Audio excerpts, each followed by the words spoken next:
Hey, welcome back to MilSpouse Monday. Sonia and I from the Arizona Coalition of Military Families and me from Fusion Cell joining forces again. And MilSpouse Mondays is going international again. And we got a topic here that better make some noise. So we've got Casey Valenti, the Director of Community Development from the International Scientific Advisors. She's a former Army officer, and she is currently sitting in Busan, South Korea.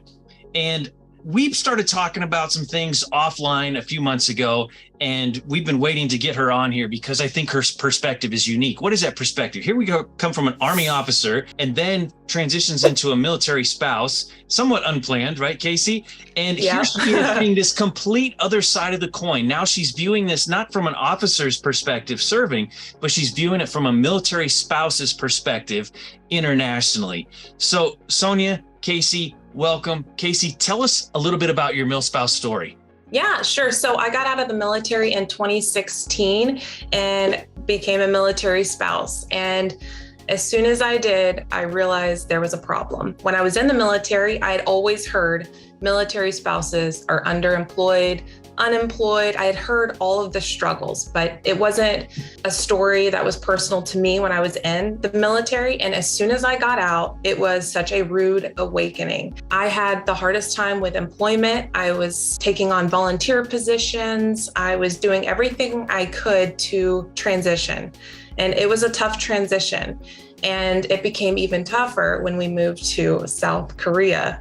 And the interesting thing about that is that we didn't know we were moving to South Korea until we didn't get orders until 30 days and we were on the plane.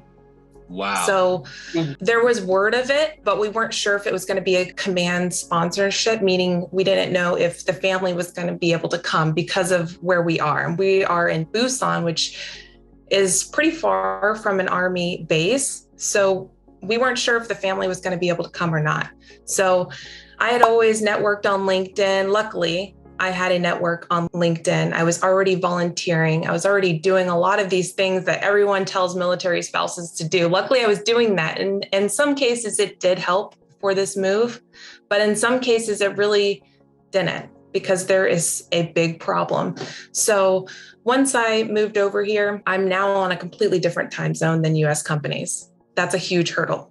I am 2 hours away from military bases that have the career readiness centers or all of the resources that are recommended to me to use. Luckily, through LinkedIn, I found international scientific advisors. And so we work with people everywhere. And throughout this journey, I've met more military spouses, so many military spouses who are highly qualified. We're talking nurses, doctors, pharmacists, with years and years and years of experience because they were able to move and relocate within the States. And even that was a struggle because they have to think about relicensing and certification. So there were struggles there, but at least they were able to find employment with minimal employment gaps, right? But then when they moved internationally, and for the ones that are not living near bases, they don't speak the language. I mean, in my case, I had such short notice, I can't learn Korean in, 30 days. I'm still trying to learn. I only know a few things. So I've just met so many highly qualified military spouses with just so much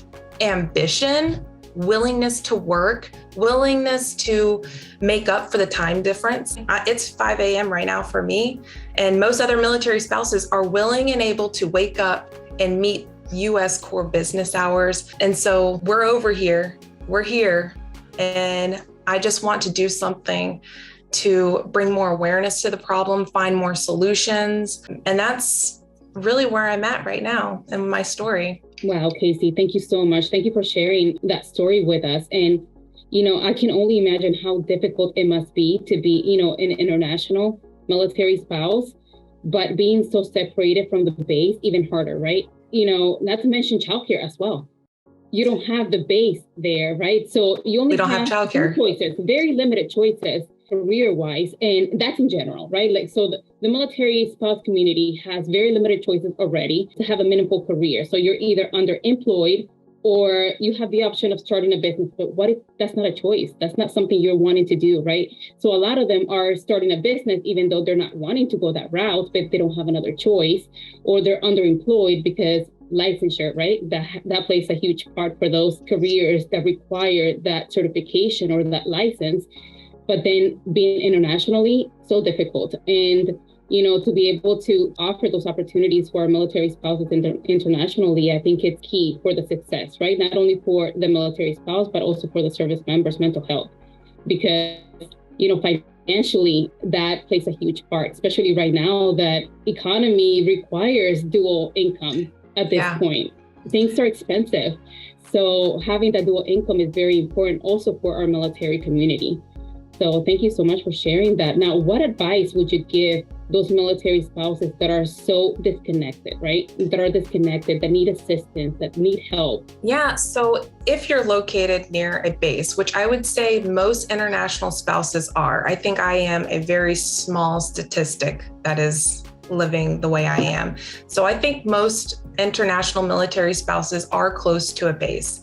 So the first thing would be to connect with the resources on post. But I think it really starts the second you become a military spouse, honestly. You need to make sure you have a LinkedIn presence. You need to make sure that you're connecting in all of the resources because they're out there.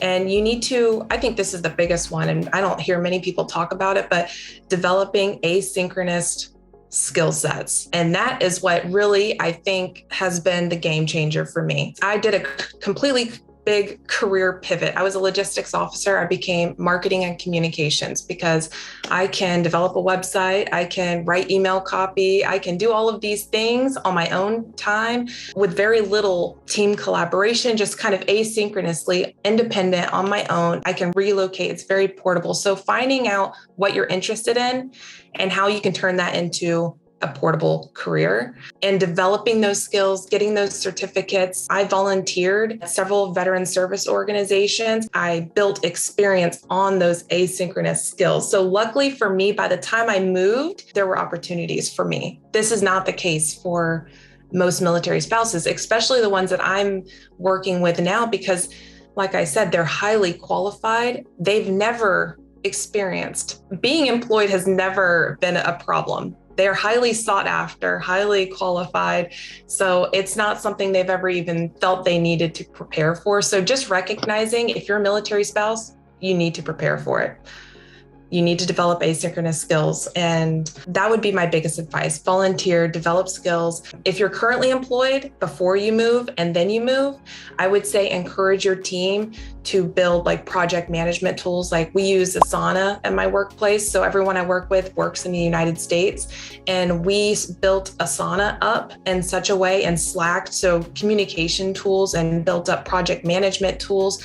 And luckily my leadership was really adaptable and willing to start using these tools and pay for these subscriptions so that we can work together on different time zones. And we've agreed to only 3-hour business overlap. And so I think that's what's helped me. Good leadership, networking, asynchronous skills. It takes a lot, actually. Now that I'm sitting here listing it all, it takes a lot. But I want to touch on that, Sonia, because that particular point right there is the one that we really want to drive home. When we talk about international spouse employment, close to a base or not close to a base, doesn't matter. Let's talk about even the ones in the state. Let's just group the entire community together. There is no reason most industries, employment, leadership teams, companies, focuses in technology can't embrace this talent community and bring them in and support our country in a whole nother way. If you take care of the military spouse, you're taking care of the service member. You are supporting our country. You're supporting the defense of this nation. And you're probably doing in some ways more than maybe what the service member is by doing so. Flexible work hours, 3 hours of overlap, totally doable, right? Some real simple technology tools that allow you to collaborate and work with your teams in any time zone possible. Not that difficult, wildly common now. Thank you, COVID. You've made this a mainstay now.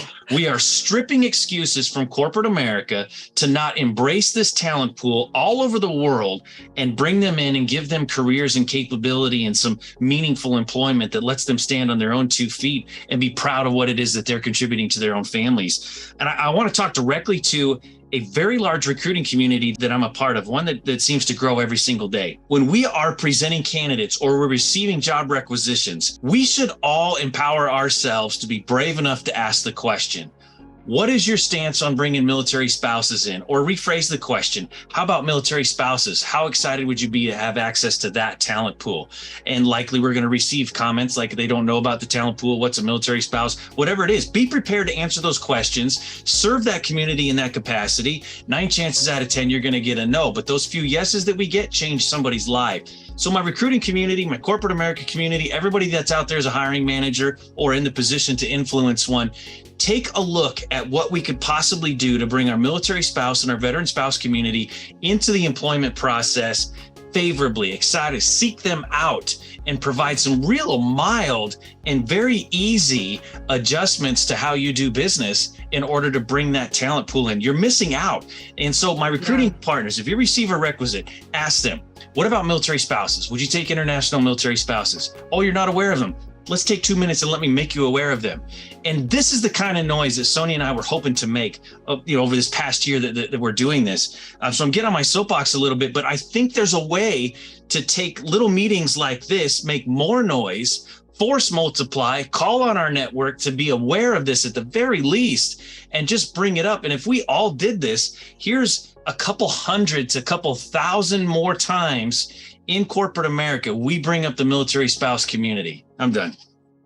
I have something to add too, that if we're going to call out this audience, here's something I think holds employers back is just an understanding. So when a military spouse moves internationally, we are given an A3 visa. So we can travel in and out of the country multiple times. So if we needed to go back to the country, back to the United States, we can, and we can re-enter the country. We also, within 30 days, we have a SOFA stamp. So off base, we are allowed to work for US companies. And under the Military Spouse Residency Relief Act, we claim our home address as our permanent residence. So I file taxes in Florida. So I think if more employers are aware of those 3 powerful things, then it just removes it. Because I see on a lot of job descriptions, work from anywhere, must have US residency. Like I do have US residency, but my LinkedIn profile says Busan because I'm temporarily in Busan. But according to this Relief Act, my residence is Florida. I will file my taxes in Florida. There's no problem. So just understanding those 3 things, I think will help employers. I don't know. What do you think it is? What do you think? Education. Is it intimidation?